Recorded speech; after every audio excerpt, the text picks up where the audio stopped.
Tantor Audio, a division of Recorded Books, presents Complex Borderline Personality Disorder: How Coexisting Conditions Affect Your BPD, and How You Can Gain Emotional Balance, by Daniel J. Fox, Ph.D.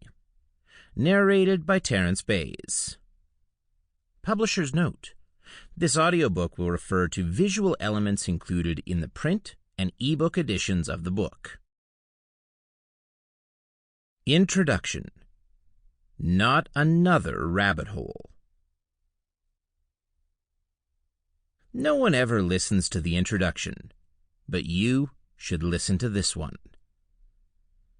This book is designed to bring you value, and not to waste your time or send you down a useless rabbit hole of unnecessary information. This introduction is the meet and greet between you and how this book is constructed. Skipping this short section could cause confusion that leads to frustration, that concludes with you putting down the book and missing out on a resource that could be a central part of building insight and knowledge, as well as the skills and abilities to manage your BPD and co-occurring conditions. How this book is structured. This book is designed to provide foundational knowledge of BPD and what makes it a disorder.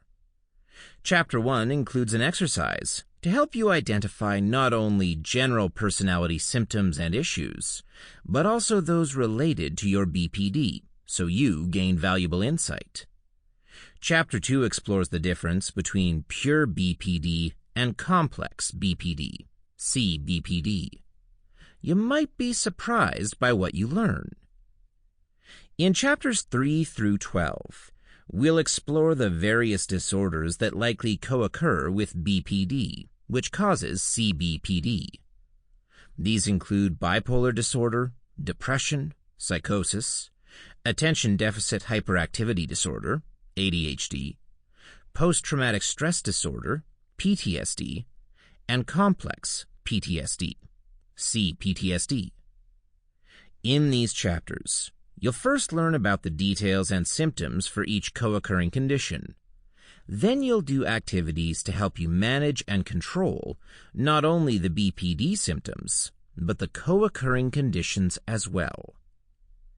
Chapter 13 pulls it all together and helps you identify the top 10 symptoms related to your C-BPD as it pertains to all the likely co-occurring disorders discussed in the book.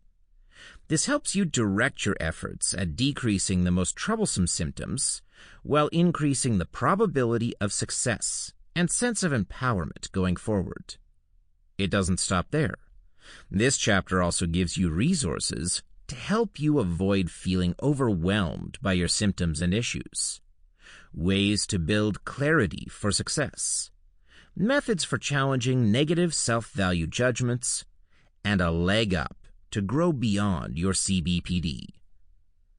The final chapter helps you find a mental health professional who can accompany you on this journey by giving you questions to ask and tips on what to look for to get the help you need and find a good therapeutic fit. It also addresses common blockades to treatment that you can and need to address before working on C-BPD symptoms and issues. This book uses an approach that considers not only the underlying disorder, BPD, but the co-occurring conditions as well to address your unique symptoms, issues, expression, and experience that make up your C-BPD. Your uniqueness is an asset, not a liability. Accessing that part of you through this book will assist you in not only learning more about yourself, but your world as well. Consider this. In each chapter, there are Consider This exercises and activities to learn more about your C-BPD symptoms and issues that will help you learn strategies to lessen their adverse impact. These are concrete and applicable skills and abilities you can use as you move away from the challenging symptoms and toward a life of self-determination on your terms, in an adaptive, healthy, and productive way. Your C-BPD journal. You'll need a composition book or another notebook to serve as your C-BPD journal. This will be where you enter all the information you learn about yourself, your symptoms and conditions, and your C-BPD. You'll also have a place to put your responses and any insights you glean from the Consider This exercises and activities. Your journal will quickly become a valuable resource, as it will provide you a space to review all the information about yourself and your C-BPD, as opposed to having to flip back and forth to find it here or there. You may want to find a journal that's decorated in a particular way, or that has a certain cover or material that speaks to you. Make it unique, as it can become a very special tool as you go through this process of discovery and growth. Suicidal ideation or intent. Exploring C-BPD symptoms and issues may lead to thoughts or plans of self-harm. If you or someone you know is thinking about harming themselves, call the local authorities for help to intervene. Call the National Suicide Prevention Lifeline at 1-800-273-8255. Visit their website at suicidepreventionlifeline.org. Text the word HOME to 741741, U.S. and Canada only, to connect to a counselor, or visit their website at crisistextline.org. If you're in the UK, text 85258, or in Ireland, text 50808.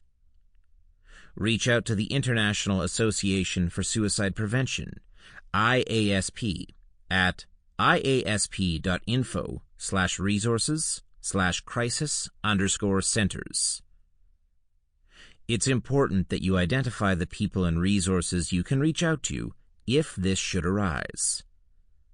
As you go through the book, you'll hear certain symptoms followed by an asterisk to remind you to return to this section to access self-harm or suicidal ideation or intent resources for help.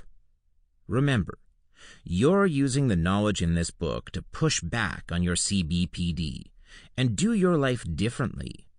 Though this isn't easy, it is a valuable endeavor, and everyone needs help sometimes to get through life-changing circumstances. Consider this, your first journal entry. On the first page of your journal, list 2 or 3 people you can call or contact via text if you're thinking about hurting yourself or ending your life. Add their numbers and email addresses after their names. If you can't think of anyone, write down the National Suicide Prevention Lifeline number and the crisis text number listed a moment ago in your journal, and also add them to your phone. As you go through this process, you're going to learn a lot about yourself and the people in your life. It's my sincere hope that you recognize your value, uniqueness, power, and ability to change the life you feel trapped in by the distortion created by your C-BPD. You're more than your diagnosis, and this book is going to help you see that and grow beyond it. Let's do this. Every great endeavor starts with a first step. This introduction is that initial motion forward. You'll be surprised what you learn about yourself and the people and situations in your life. I admire those I've worked with and those who read my books, who strive to overcome their symptoms and concerns to make their life better. This book embodies the belief and hope I have for those with C-BPD. Know your efficacy, know your strength, and embrace your tenacity to do your life differently.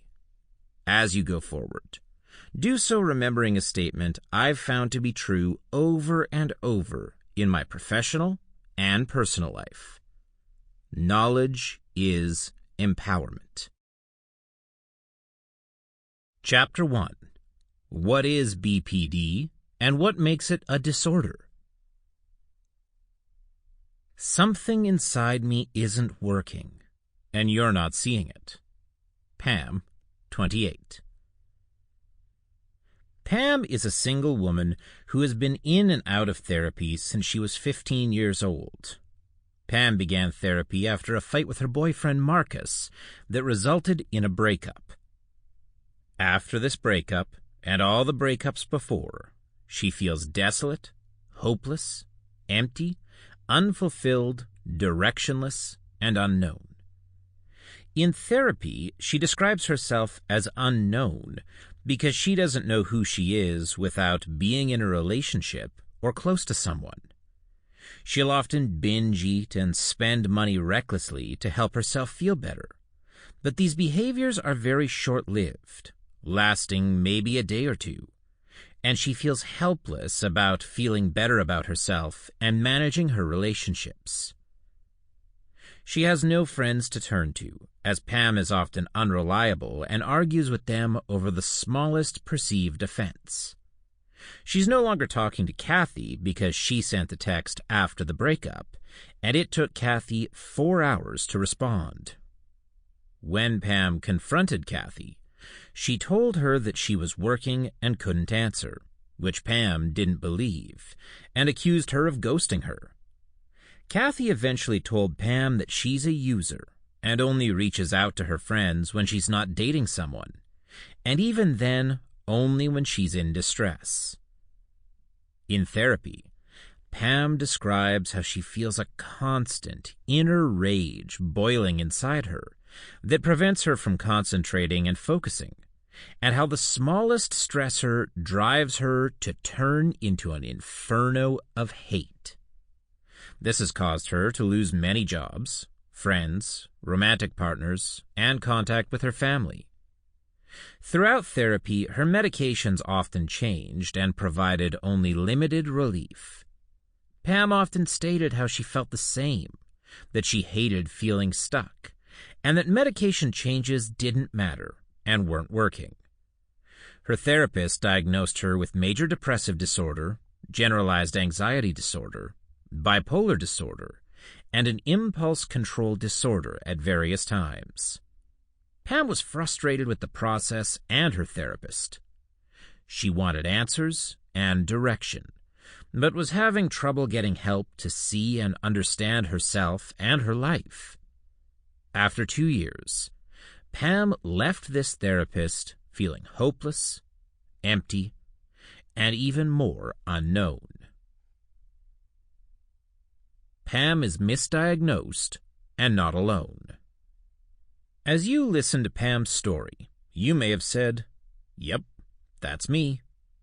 This is because it illustrates issues that people with borderline personality disorder, BPD, often face every day in many of their relationships and their quest for treatment.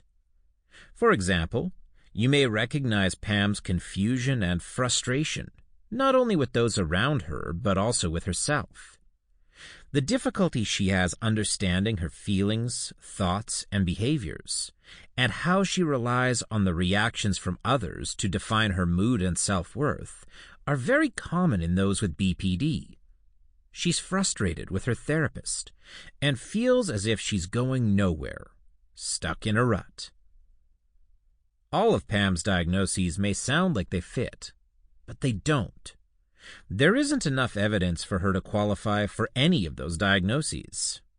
Regretfully, this occurs too often in the treatment of BPD. Bits and pieces of symptoms are projectiles in a wide and random pattern. This causes mental health providers to get overwhelmed, and their tendency is to reach out and grab at diagnostic straws to try to understand and help their clients. This sense of being overwhelmed is widespread, and these providers are doing their best to manage and treat a disorder that's a chameleon in many ways. BPD presents differently in different people and in varying degrees, and recognizing this makes it easy to see that BPD isn't a simple disorder, but a complex one. Pam's therapist is overwhelmed, looking for a disorder to account for all of these symptoms. In doing this, the therapist loses sight of the client, the symptoms, and what's causing the symptoms. You can't say that everything Pam is experiencing is her fault or choice, because it's not. It's what's underneath these symptoms and behaviors, and how they drive the patterns that are continually disrupting Pam's life. Helping you discover those patterns for yourself is the goal of this book. Understanding the complexity of BPD will lead to better diagnoses and treatments that are more impactful, take less time, and are more cost-effective. Leaving her therapist isn't the end of Pam's story. She resumed therapy with another therapist, and they are looking not only at all the things Pam's doing, but also at the things that cause Pam to react in unhelpful ways.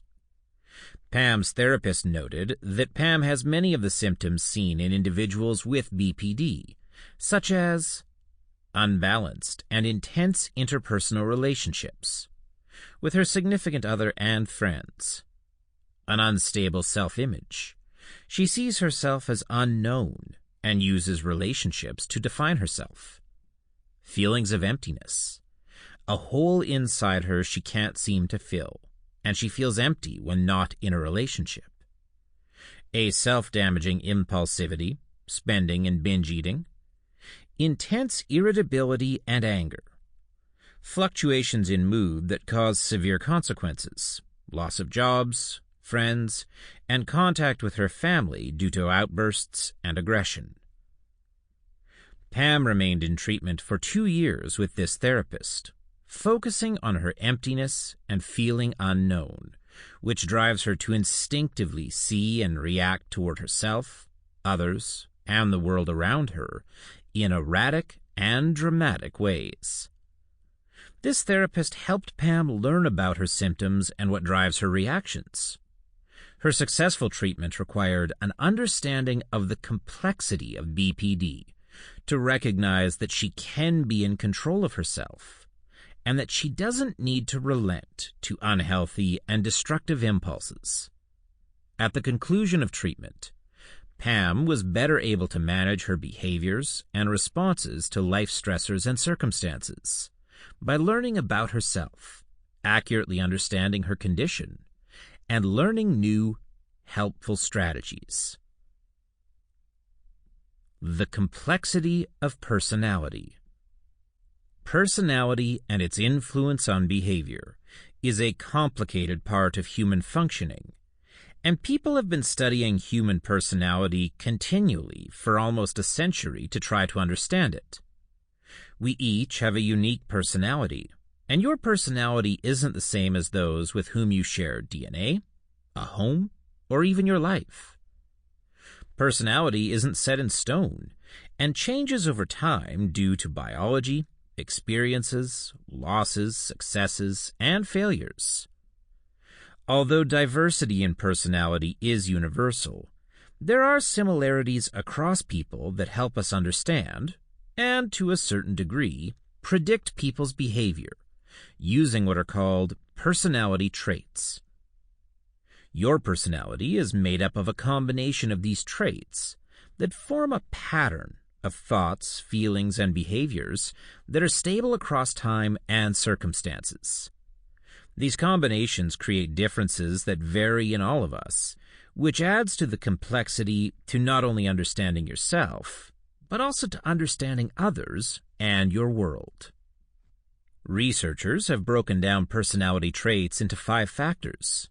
Each of these factors, like all traits, disorders, and conditions, exists on a spectrum that ranges from absent to extreme. To help you learn more about them, here are the descriptions so you can get a sense of whether you're high or low on each factor. Openness to experience. If you were at the high end of this factor, you'd have an intense interest in art and adventure and be very imaginative and creative, intellectually curious, and willing to try new things. For example, you might try snowboarding, enjoy going to a new museum or restaurant just to check it out, and revel in traveling to unique and unusual places. If you're at the low end, you'd be a practical, concrete, and focused thinker who makes decisions based on evidence, data, and analysis. For example, you might look at reviews for a restaurant before you go in, or you might analyze cost and benefit of each interaction, whether it's about a new romantic partner or buying a new vehicle. Conscientiousness.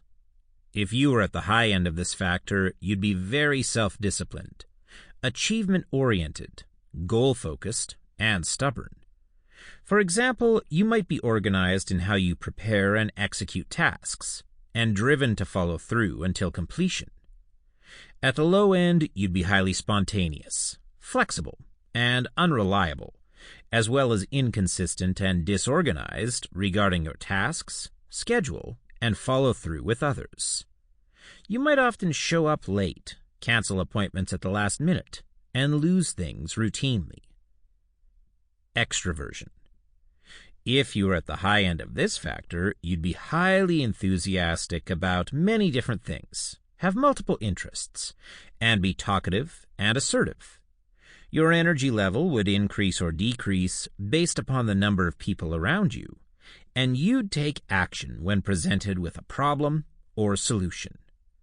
You'd probably like being around others, doing things, socializing, getting to know many people, and working to resolve problems. At the low end, you'd likely be reluctant to socially engage, tend to be quiet and restrained, and need less social stimulation. You might feel fine being by yourself, not like drawing attention to yourself, and be quiet around those you don't know well. Agreeableness. If you were high on this trait, you'd tend to get along with others and be considerate, generous, trusting, optimistic, helpful, and willing to compromise. You'd perhaps be a solution-focused person who wants others to feel included, and you'd believe in the goodness of those around you. At the low end, you'd tend to place self-interest above others and be skeptical, unfriendly, and suspicious of others while being unconcerned about how others feel or what they think. You'd be less likely to put yourself out or to be inconvenienced for others. You might tend to believe others only do things for the good of themselves, care little for those in your life, and feel highly annoyed or outright refuse to be inconvenienced to help another person. Neuroticism. If you're at the high end of this factor, you'd tend to experience a preponderance of anxiety, depression, and anger, as well as other negative emotions, and have difficulty managing your emotional reactions to external and internal stimuli. You'd also have a low stress tolerance, be likely to interpret benign situations as threatening and harmful, and be pessimistic and likely to brood, hold grudges, and be grumpy. For example, you'd see the world as a negative, stress-inducing, discordant mixture of experiences and letdowns. And that outlook would be exacerbated by a hopeless attitude that it'll never change. At the low end, you'd be less likely to get highly irritated with others over minor slights, less emotionally reactive, and likely to be calm, relaxed, and positive about yourself and others and the situations you're in. For example, you might feel that the world is a place to grow and build a life for yourself that's satisfying, and you'd have a strong sense of inner peace, an objective outlook, and a high tolerance for stressful situations and adverse comments. These 5 factors are often used to understand individual differences in human functioning, and they provide a valuable basis for understanding not only unimpaired personality functioning, but disordered personality as well. Learning more about your 5 factors and where you fall along the spectrum for each can provide great insight into not only how you see yourself, but how you see others and your world as well. Consider this, your 5 factors. Let's get a sense of where you fall along the 5 factors. On a new page in your journal, write "My 5 factors" at the top, and list each of the 5 factors down the left side of the page, leaving 4 spaces for your response ratings between each. Below each factor, write the numbers 1 to 4 so you can note your rating of how much each of these characteristics is or isn't like you, using the scale here. 1, not at all like me. 2, a little like me. 3, neutral or undecided. 4, somewhat like me. 5, a lot like me. Openness to experience. 1, I come up with original ideas.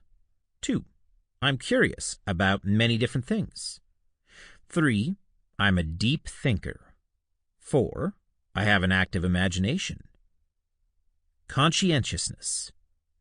1, I'm very thorough with tasks and assignments. 2, I'm meticulous, attentive, and careful. 3, I'm reliable. 4, I'm perseverant. Extroversion. 1, I like to talk to other people. 2, I'm outgoing. 3, I have a lot of energy. 4, I'm assertive. Agreeableness. 1, I get satisfaction from helping others. 2, I'm forgiving and don't hold grudges. 3, I'm kind to most people. 4, I'm cooperative with others. Neuroticism. 1, I often feel sad, angry, and anxious. 2, I'm easily overwhelmed by stress. 3, I get upset easily. 4, I worry a lot about many different things. Now that you've gotten your ratings, add up your responses for each of the 5 factors. The lowest score you can get for a factor is 4, whereas the highest score is 16. Like all traits and disorders, these factors are on a spectrum, so you may find that you scored an 8 on openness to experience, but a 16 on neuroticism. This means that your tendency to have and be reactive to negative emotions is higher than your tendency to have an active imagination and to try new things. This isn't an assessment to diagnose your personality, but an exercise to help you build insight into where you may fall on each of these factors. This information is useful for providing a foundation of personality traits. This can help you focus on areas you want to improve, such as being more trusting and cooperative if you feel you're often pessimistic and angry. Based on your results, you may be wondering how to improve, lessen, or balance your personality factor results. This book is going to help you do that as you move forward exploring topics and working through the included activities and exercises. Now that you've gotten a sense of your 5 factors and the complexity of personality, let's take a look at disordered personality. Before we dive into BPD and its complexity, knowing the mental health perspective of personality disorders will provide you with insight as to how your mental health or other providers are likely to see your functioning, perceptions, and actions and reactions. Is your personality disordered? As if personality weren't complex enough, the traits that make up your personality aren't the only determinants of a disordered or non-disordered personality. Non-disordered personality is the ability to adjust your thoughts and behavior based upon the environment that you're in. That definition is the true basis for the identification of disordered or non-disordered personality. This is because your behavior across situations and environments gives important information about you and how you function. How flexible you are in situations is an important part of adaptive and healthy functioning, which you'll revisit throughout this book. And it's central to your understanding of and distinguishing between disordered personality and non-disordered personality. Personality disorders are best defined as the inability to adjust. Sample complete. Ready to continue?